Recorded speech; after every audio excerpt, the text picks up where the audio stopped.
E aí, tudo bem? Hoje a gente vai falar de teatro, mas na aula de língua portuguesa a gente vai falar de teatro? Sim, né? A gente vai falar de uma manifestação do teatro que é o texto dramático, o elemento fundamental de um roteiro para ser encenado. Você deve estar achando estranho que eu estou começando a aula com essa caveira na mão, mas é para lembrar daquela clássica cena de Hamlet, de William Shakespeare, lembra? Ser ou não ser, eis a questão. Aquele questionamento que o personagem faz sobre a existência humana e que transformou essa peça em um clássico universal que atravessa o tempo. Então, o teatro tem essa marca, né? O teatro consegue construir dentro da sociedade marcas eternas. Por quê? Porque o teatro é uma arte. O teatro é a arte da encenação, é uma arte dramática. E na língua portuguesa, o teatro entra a partir do momento que a gente começa a estudar o texto dramático. Quando a gente fala em texto dramático, a gente está falando de drama. E o drama na sua acepção original, que é ação. Ou seja, é um texto que é feito para ser representado, encenado. Queria lembrar você, antes disso tudo, que existem alguns gêneros que a gente chama de gêneros literários, que é uma forma que foi encontrada de organizar os textos de caráter literário.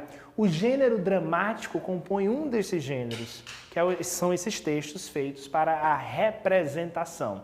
Existe também o gênero lírico, que é pautado por meio dos textos mais poéticos, mais voltados para o extravasamento do eu. E existe o gênero épico, que é o gênero que começou numa perspectiva histórica com as narrativas da nação, as narrativas dos heróis, e que deu origem ao que a gente chama hoje de gênero narrativo. O texto dramático compõe o elemento central de uma peça teatral. Você na sua escola já fez uma montagem de um teatrinho, de uma dramatização, deve ter percebido para que essa encenação acontecesse, foi necessário a construção de um texto. E é sobre esse tipo de texto que a gente vai falar hoje, o texto dramático. A gente está vendo esse exemplo aqui, mas eu vou deixar você apreciando por enquanto, absorvendo essa ideia, essa ilustração bacana da cortina, para que você lembre um pouco do universo teatral. O teatro é quase que um ritual, não é, pessoal? Existe um palco, existe uma cortina, existe todo um trabalho de luz, a plateia se posiciona, ou seja, quero que você lembre dessa construção acima de tudo, porque o teatro faz parte da sociedade. O teatro é um hábito, a gente ia assistir, conseguia assistir a um espetáculo, estar vivo, ao vivo, assistindo uma representação tão viva, porque a vida é a palavra-chave do teatro, né? O teatro é muito vivo, né? Diferente do cinema e da televisão, que a encenação é gravada, no teatro tudo acontece ao mesmo tempo em que é encenado, e isso dá ao teatro um caráter muito especial. Tenho aqui dois símbolos, né, as máscaras do teatro, a máscara da tragédia e da comédia, que são consideradas as marcas universais, os símbolos universais do teatro, que nasce lá na Grécia e até hoje permanece essa ideia da representação. Bom, vamos pensar agora então, se eu falei para você que é um texto para ser encenado, não necessariamente ele é feito para ser lido. Calma, não é que ninguém vai ler um texto dramático. É claro que esse texto vai ser lido por alguém. Só que o objetivo principal dele é a representação. Então ele já é construído pensando nisso. Você pode até ver publicações, e obviamente há muitas publicações de textos dramáticos, textos teatrais, de roteiros que são publicados, mas você já percebe que é uma estrutura diferente, por exemplo, de um gênero narrativo, como o conto, a crônica, o romance, que são gêneros mais voltados para a contação de uma história sem representação. O texto dramático ele é feito para ser encenado, representado por atores, ok? Lembra disso. Por mais que eu tenha dito a você no começo que a gente está falando de um gênero dramático, a gente está assim num trânsito, né, entre a narrativa e o drama. Porque, acima de tudo, no texto teatral a gente precisa contar uma história. O que muda em relação ao gênero narrativo é a forma com que essa história é contada diante de um público. Então, a construção desse texto vai contar com elementos bem específicos. Quando a gente pensa nisso, a gente lembra que um elemento fundamental para a encenação acontecer são os atores. Por isso que eu falei que o teatro é tão vivo, porque existe uma encenação de personagens, de pessoas que interpretam novas entidades, novas figuras. Então os atores, as atrizes, eles têm que interpretar pessoas que eles não são. E isso é natural que aconteça. Um homem interprete o papel de mulher, uma mulher interprete o papel de um homem, um adulto interprete o papel de uma criança e vice-versa. Isso pode acontecer porque no teatro o elemento básico é a sugestão. Diferente da TV e do cinema, que os elementos são muito explícitos, muito marcados, a gente gente tem no teatro a possibilidade de fazer uma representação mais sugestiva, mais sugerida, ou seja, você pode ver um espetáculo com apenas um banco ou 2 cadeiras e 2 atores encenando e a gente acaba imaginando que aquele cenário é composto por outros elementos. Isso vai muito da imaginação, não só do ator, nem do cenógrafo, que é aquela pessoa que constrói o cenário, mas do autor, que em um texto dramático, lembrando que o texto dramático é o texto da ação, da encenação, um texto dramático, o autor desse texto a gente chama de dramaturgo. Tudo nasce da criatividade de um dramaturgo, que começa a criar uma história que vai ser encenada. Então, os atores são fundamentais. Sabe o que significa isso? Significa que nós não temos narrador. Lembra daqueles textos que a gente fala em narrador de primeira ou de terceira pessoa, o narrador que participa ou não participa da história? No texto dramático, quem conta a história são os atores. Então, eu dispenso o narrador. Tudo bem, você já deve ter visto alguma peça teatral com algum narrador, mas ele não é um elemento indispensável não, viu? Eu posso muito bem fazer uma história e eu até prefiro que essa história seja feita sem a presença de um narrador, sabe por quê? Porque se a história está sendo exibida, demonstrada, representada na minha frente, eu não preciso que ninguém conte para mim o que está acontecendo, eu estou vendo. Então, mais importante do que qualquer narração física presente como um narrador, mais importante do que isso é a presença dos atores, do elenco.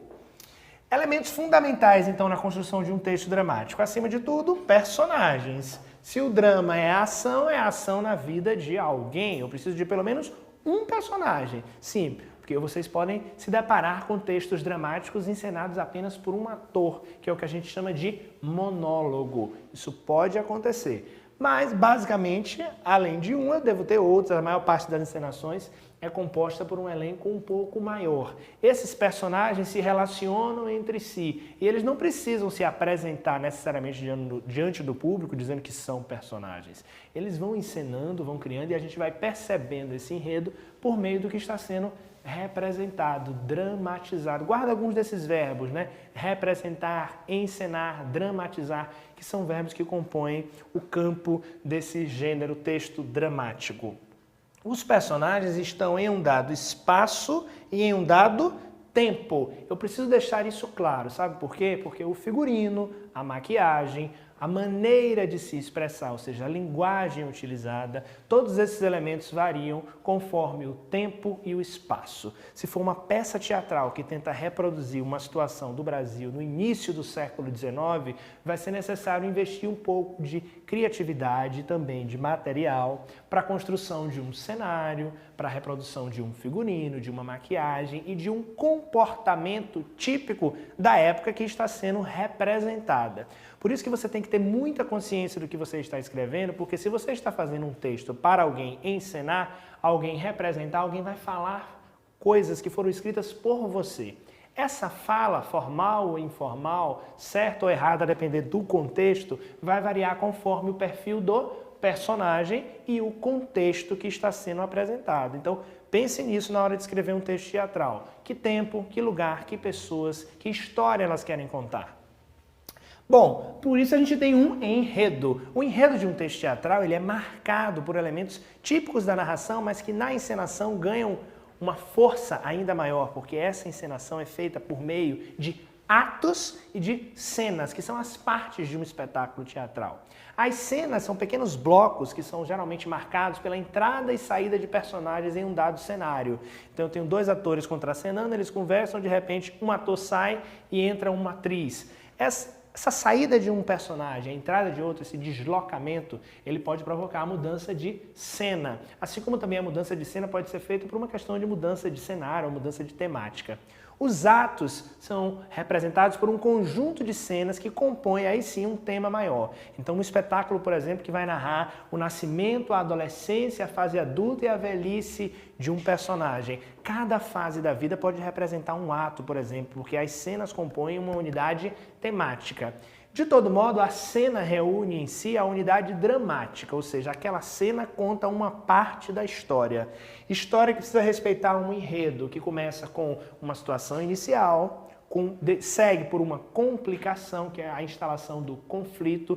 Todo drama tem que ter um conflito, um problema a ser resolvido e que é finalizado com o desenlace, com o desfecho. Então, situação inicial, conflito que instala o problema, algumas cenas que vão representar o clímax, o momento de maior tensão, e o desfecho. Tudo isso representado por um elenco diante de uma plateia em cima de um palco. Palco esse que pode ser o palco clássico de uma encenação teatral, ou que pode ser a sala de aula, ou que pode ser um auditório, ou que pode ser a rua. Os atores e atrizes muitas vezes vão para a rua encenar seus espetáculos longe dos palcos tradicionais.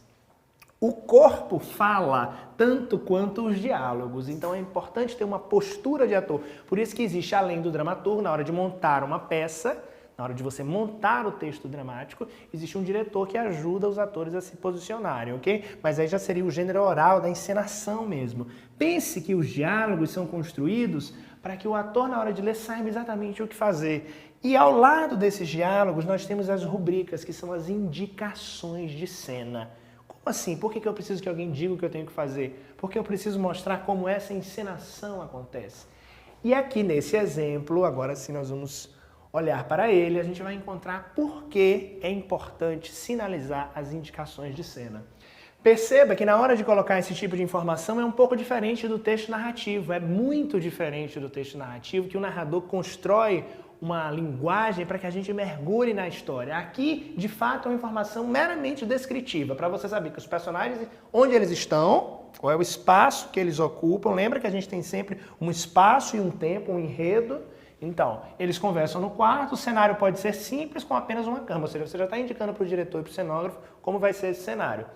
Maria, o nome do personagem, geralmente em letra maiúscula, você coloca um destaque sobre que tipo de interpretação esse ator tem que exercer. Então, Maria está nervosa, então o ator já sabe disso. A atriz que vai fazer esse personagem. Maria nervosa, 2 pontos, uma reprodução aqui do discurso direto, que é a base do texto teatral. Você não vai dizer nada, eu disse que estou grávida. Bom, essa é a fala de Maria, a gente sabe que ela está nervosa, então essa indicação é super importante para o ator. Depois já vem a fala de um outro personagem, então eu marco isso novamente com letra maiúscula.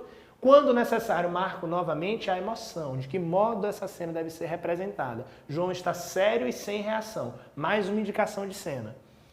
Não sei por onde começar, vírgula, e hesita, ou seja, ele interrompe a fala, ele está em dúvida se ele continua ou não. Então, se eu não tivesse a indicação das sensações, das emoções de Maria e de João, se eu não tivesse a descrição do local, eu não saberia encenar esse texto. Então, na hora de escrever um texto dramático, pense sempre nesses elementos, ok? Tanto nas indicações de cena, quanto nos diálogos que reproduzem a fala dos personagens, ou seja, são construídos por meio do discurso direto.